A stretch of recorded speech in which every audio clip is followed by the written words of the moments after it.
మనం చూస్తున్నాం నిన్నటి రోజు వైసీపీ అధికార ప్రతినిధి అని చెప్పుకోవడం ఏంటి, వైసీపీ అధికార ప్రతినిధి అని చెప్పి ఈ గత కొద్ది రోజులుగా టీవీలో వచ్చి వెనకాల జగన్ బొమ్మ పెట్టుకొని ఓవర్ యాక్షన్ చేస్తున్న శ్యామల నిన్నటి రోజు తెలంగాణలో కేసు నమోదైంది.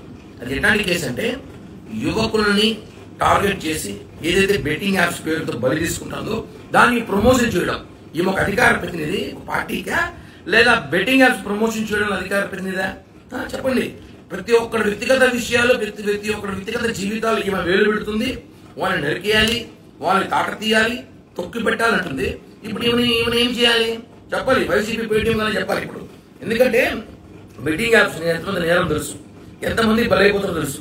నేను ఇప్పుడు మాట్లాడుతున్నా వైఎస్ఆర్ కాంగ్రెస్ పార్టీ వాళ్ళని, ఈమెను వెంటనే శ్యామలని సస్పెండ్ చేయండి.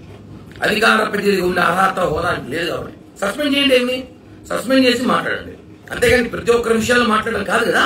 కాబట్టి శ్యామల సస్పెండ్ చేయాలని డిమాండ్ చేస్తున్నా. అదేవిధంగా ఏదైతే ఏపీలో కూడా బెట్టింగ్ యాప్స్ ద్వారా చాలా మంది యువతులు బలయ్యారో అవన్నిటి కూడా పరిశీలించి ఈమె మీద కేసు నమోదు చేసి మర్డర్ కేసు పెట్టాలి. ఎందుకంటే ఇక్కడ కూడా చాలా మంది ఏపీ రాష్ట్రంలో చనిపోయారు.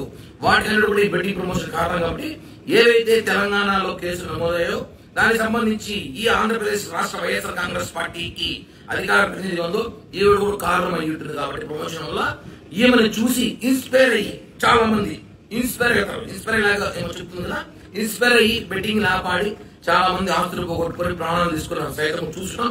కాబట్టి ఈమె సూక్తులు, ఈమె ప్రవచనాలు అందరూ చెప్తుంటుంది చాలా వరకు.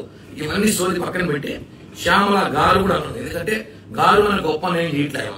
శ్యామల మీద కేసు నమోదు చేయాలి, వైసీపీ నుంచి సస్పెండ్ చేయాలి. అధికార ప్రతినిధి ఆమె వైసీపీ పార్టీకా లేకపోతే బెట్టింగ్ యాప్స్ కా. కాబట్టి ఆమె మీద చర్యలు తీసుకోవాల్సిందిగా ఏపీ పోలీసులను కోరుతున్నాను.